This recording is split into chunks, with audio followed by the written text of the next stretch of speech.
This is the time where there is healing needed in our broken world. And there are so very many pathways to facilitate and harness this healing. And each one of us wish to share with you our experiences and the ways in which we have embraced this in our own lives. And so I would like to start off by asking each of you is, what does compassion mean to you? I'm Reverend Stephanie Clark, and I had the privilege of studying with Marshall Rosenberg, who founded the Nonviolent Communication Organization. And I remember when I was with him, he said one of his hardest jobs was to teach compassion in the churches. He said because in the churches, people were trying to appear holy, and it was really hard to get them to be honest. So compassion, according to the nonviolent communication definition, would be being able to inquire into the feelings and needs of the other, which is really different from most people's understanding of compassion.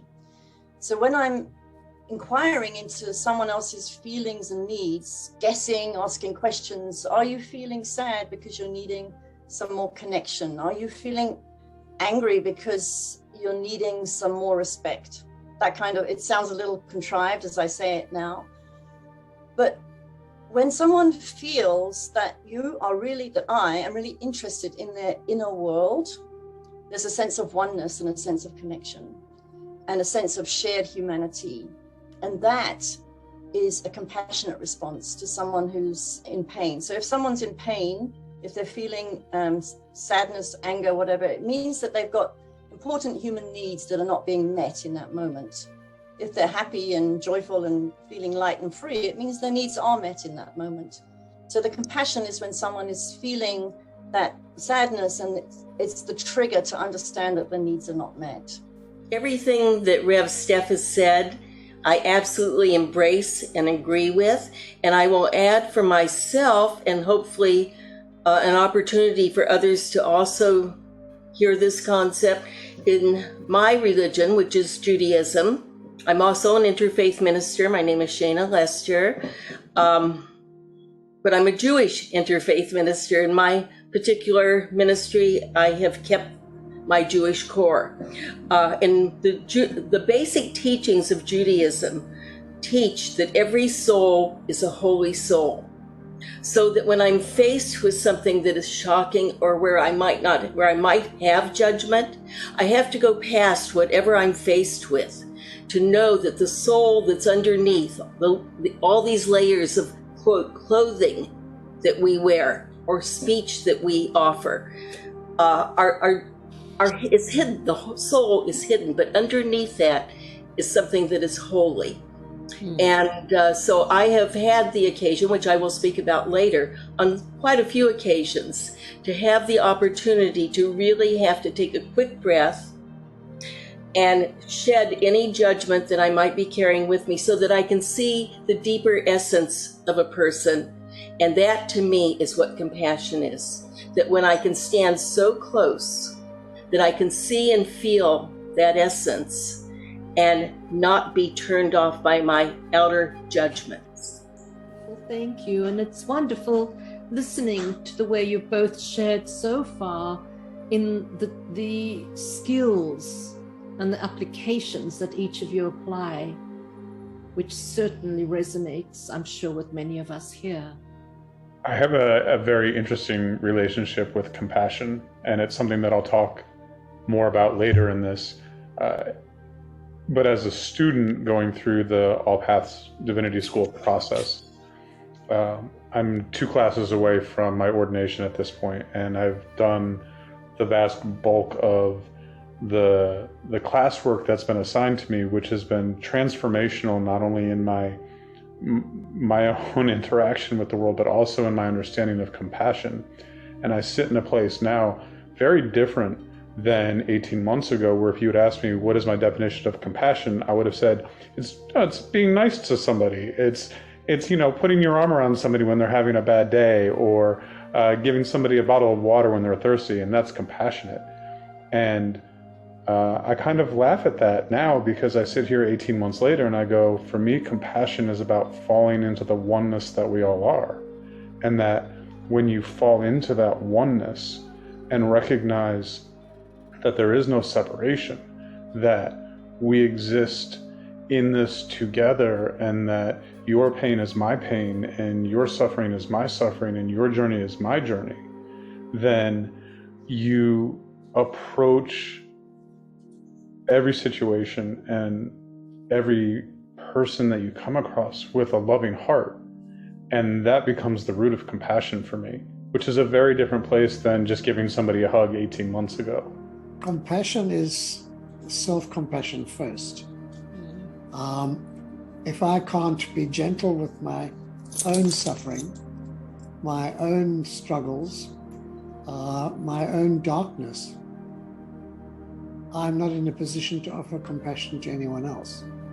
So for me, the first act of compassion is radical self-acceptance, radical self-love, radical self-forgiveness, which does not mean that there's no struggle to attain a compassionate understanding of oneself and the world. I think we are daily offered different narratives that challenge our own sense of reality. Each person that we come across represents a totally different universe. But secretly, underneath that guise of difference, is the knowing that the one divine is there, even though sometimes better disguised than others.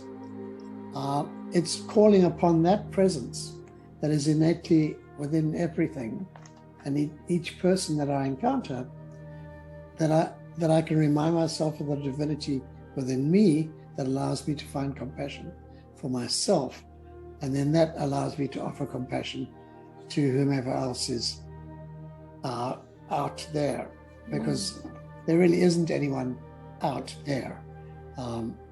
There are just aspects of myself that I need to accept, fully embrace, and to be available to serve in any way that I can.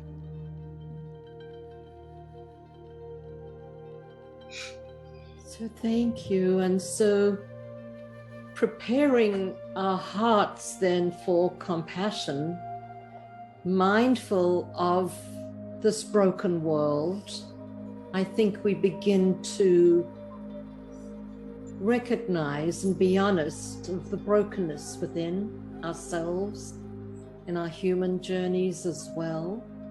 And I would love to have your input with regards to what it means to be broken in the world and what it means to facilitate one's own healing or bear witness to the healing of others through a compassionate heart. I'm the founder of the first multiracial spiritual community in South Africa, multiracial New Thought spiritual community in South Africa. And I started that in the year 2000, which was 6 years after apartheid had officially ended, but apartheid was still very present in the social fabric, and still is. So my mission was to have a multiracial community where blacks and coloureds and whites would all worship under one roof. And on the anniversary of June 16th, 1976, it used to be called Soweto Day, and now it's called Youth Day. But the white Afrikaner police and army marched into the black township of Soweto and gunned the children down who were involved in a peaceful demonstration against doing their education in the language of Afrikaans, which was the language of the government that had set up apartheid. So I invited on this anniversary in the year 2000, I invited black people from Soweto, white people from the community that I had started to lead, and I asked them to come and be in a conversation. So for the first time, I had a white person and a black person sitting next to each other, and they had to tell the story of what it was like for them on that day. And I know for myself that I was broken. And so I attracted to myself a very broken country where I wanted to bring about healing. But I know in truth, it was healing for myself. It was healing of the division inside myself, the bully and the victim, the oppressor and the one who was oppressed. It was trying to come to my own wholeness. And in the trying to heal myself, I was guided and moved to start a ministry in a very broken world of South Africa. So for me, there's wisdom in the trauma. There was a high and holy purpose for me to be so broken, because it allowed me to move into that society and start to set up a structure for people to heal and connect. Compassion requires this fine sensitivity to the inner world of the other, and I can only get there if I ask questions and I'm humble enough to do the learning. Thank you. Thank you so much, Stephanie. That's a beautiful story. I'd like to add something from the Jewish tradition. There is the story of creation, and the exile from the garden is when we first experience that shattering, that trauma of that peaceful, wonderful place of whatever it was called in the garden, life. And being exiled, we were put into a situation, and it was no accident that we ate from the tree of knowledge, because that God desired for us to work on our lives and not just live this peaceful garden space. I mean, that's really my own story, and I'm taking it there. But comparing that to today and to our world, our personal world, is that there's a Kabbalistic saying that during the time of pregnancy, that we experience the 9 months of Torah. It's the 9 months in the garden where everything is perfect. The fetus, the child, is nourished and taken care of and loved and precious, and there's no trauma happening in the womb. And by the way, the root word for compassion, the word for compassion is rakamim, but the root word of that word means womb. So compassion, the word for compassion and the word for womb are from the same root. And that has some bearing on everything, if we can put it together, because the womb is a place where everything is peaceful and great. So in the Midrash, which is a story that we make up, the minute the child is born, an angel comes and by the way, the child knows the complete Torah while they are in the womb. The minute the child is born, an angel comes and touches the child right here, and the child forgets everything. And our job in life is to heal ourselves, because we become what is called shattered vessels. We are shattered vessels. The trauma of being born causes us with the losing of all of our memory of the good and ethical Torah. Our life is spent in trying to rebuild that sense of goodness, ethics, compassion, everything. And that is what our chore is in life. Now, that is a Jewish concept. So we go through life working our way towards the end. And by the way, there are only 36 righteous people that have it all, according to tradition, in our tradition.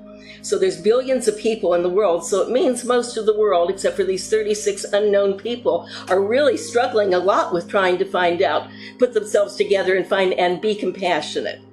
So I wanted to just share that, because I think it's really important to understand that there is an Abrahamic tradition that talks about how we are shattered vessels. Also, they call it tikkun olam, the healing of the world. But the healing of the world begins with me. Yeah. If it's me, it's because of me. It's because of you. It's because of each of us. So each of us together practicing what the three basic concepts in Judaism are to be a good and righteous person, which is the study, and prayer, forgiveness, and charity. And charity means compassion. It means putting yourself and giving yourself to others. So those are the three tools for becoming a compassionate, healing person in the world and for healing the world. So if I can, I'm deeply moved, Rev Shana, by what you had to say, especially about being a broken person, because it dovetails in perfectly with Rev Steph's amazing story. And it dovetails so perfectly because I spent 15 years having compassion trained out of me, and working in an institutionalized structure where, as a police officer in one of the most violent cities in the country, seeing the communities that we were interacting with as people was a detriment. It limited the ability to be effective in the job and to dispassionately and without favor go into communities and arrest people without ever thinking through the consequences of those actions on their lives. You're not allowed to think about the impact on their lives, because then you're not generating numbers and you're not doing your job. And so I hear the story about police officers coming into a village with guns and shooting children, and how does that happen? And it's the total absence of compassion. And I've been on the other side. I know how it happens. I was part of an organization that, out of a city of 650,000 people, in 1 year arrested 110,000 of them. Oh. And that doesn't happen without compassion being trained out of you. So for me, this experience of walking the All Paths Divinity School core curriculum has forced me into myself, and has forced me to recognize my own brokenness, and to start with that place of not only the institutionalized brokenness that exists, but also the normal human things that we all carry, that because compassion was trained out of me institutionally for the communities that I was dealing with, it was by default trained out of me for my own dealing with myself.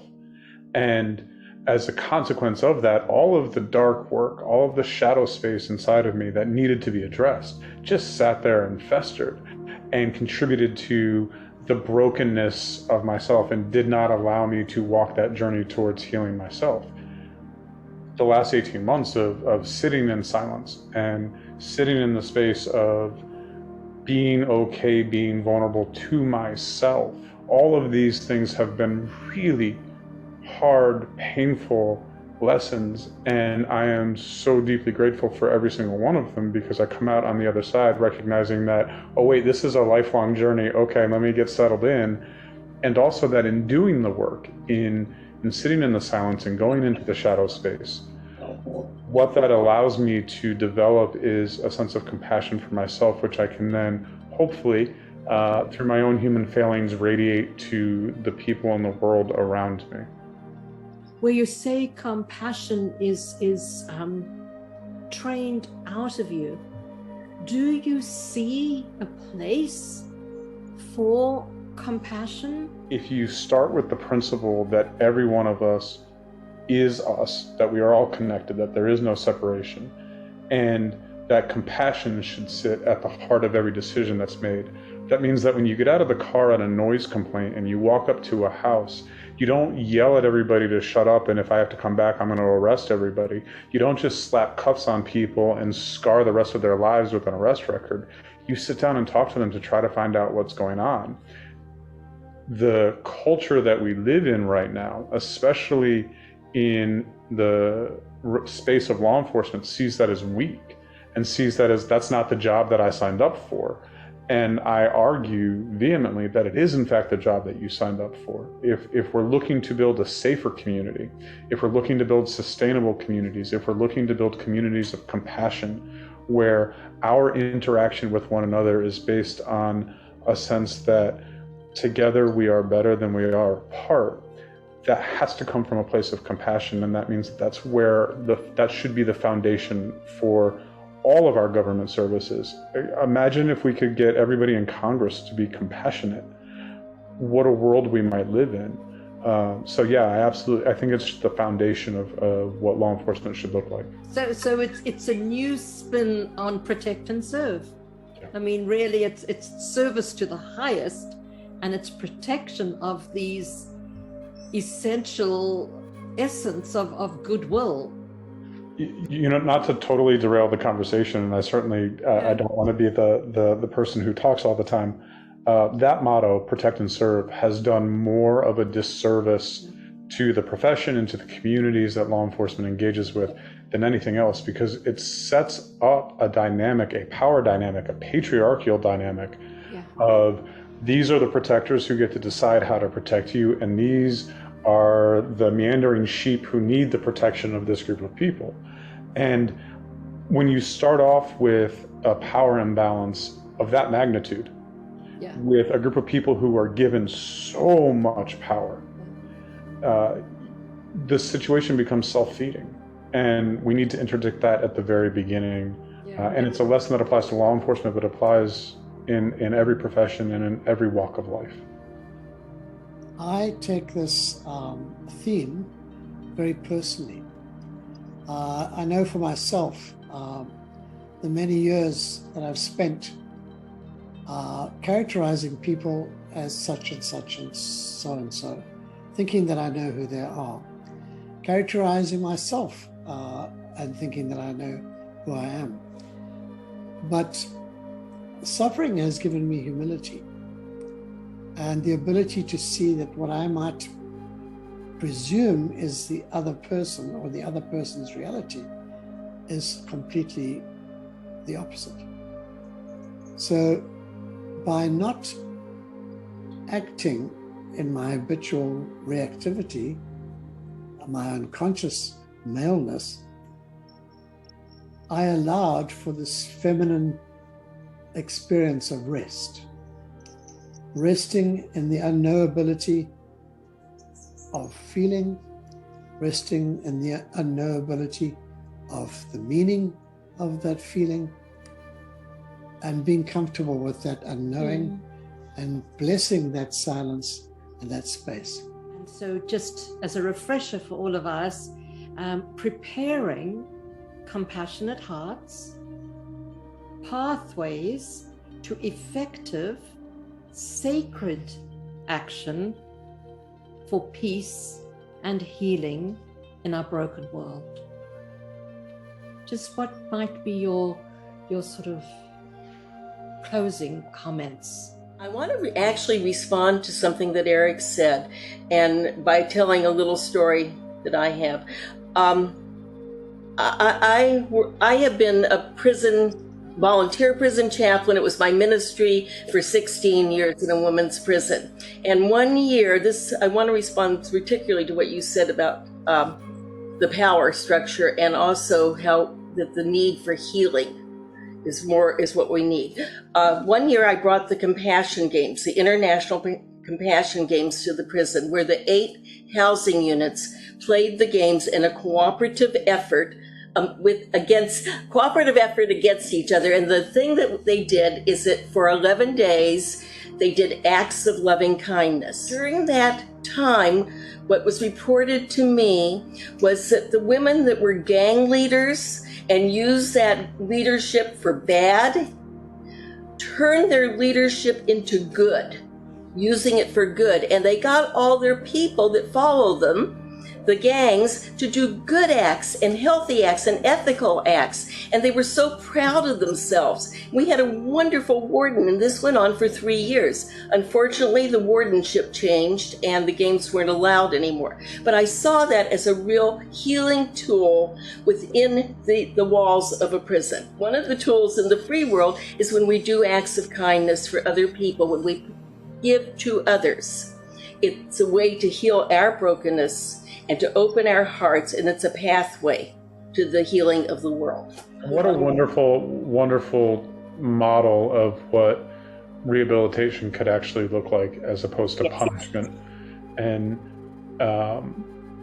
Rosep, you're right, it is painful. It's, I said this in a conversation the other day, that it's so much easier to just ignore it and go on with anything else, and superficially, that's true. But of course, the converse of that is that it does tremendous damage in the long run to who you are and how you interact with the world. And the example that Rev Andre just gave of, and as a male with a prototypical male brain that on occasion needs to be smacked about, I totally understand. And, you know, my husband and I have been in a series of really intense conversations about the future as I'm coming into the fruition of my ministry, and he's looking at his career. We've had a lot of intense conversations, and I find myself having to be okay with not having to fix everything all the time. And that space of silence, the tool that I go to more than any other is silence. And it's terrifying because without the Twitter and the Facebook and the music and making coffee or whatever else to distract my brain, in the silence, my brain goes, oh, so we're going to do this again.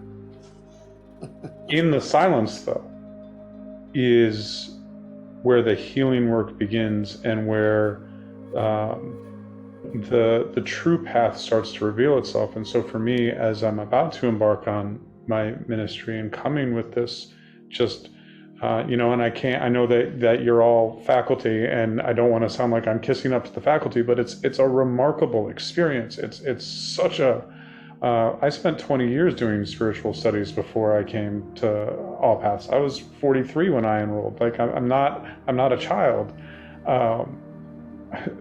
So very much feel like one, though, about to embark on this new journey because of this experience. And the tool that has been at the heart of all of it is silence, stepping back and being that observer of my own journey and allowing that journey to unfold, letting the journey shape me as opposed to trying to make the world bend to what I want it to be. And then there's the compassion. That's where the compassion sits for me. Having been a lifelong student of Vedanta, beginning with meeting my guru at the age of 20, being a monastic member in my mid-20s, and being a member of the Vedanta Society in various guises and various roles, I found myself in my mid-50s reaching a bottom. The whole world seemed meaningless to me. My personal life certainly seemed meaningless to me. And I had to face this meaninglessness. I had to face this darkness within me. So I took myself on an emergency retreat. Without making a long story, after a very intense experience, experienced a spiritual death and a spiritual rebirth. As a result of that, I lost any sense of who I was, because God so filled me that who I thought I was had completely vanished. In fact, I asked God, who am I now, Lord, that you have so thoroughly robbed me of myself? Who am I now? And all I could be was the love that he was. And all I could see was the love that he was.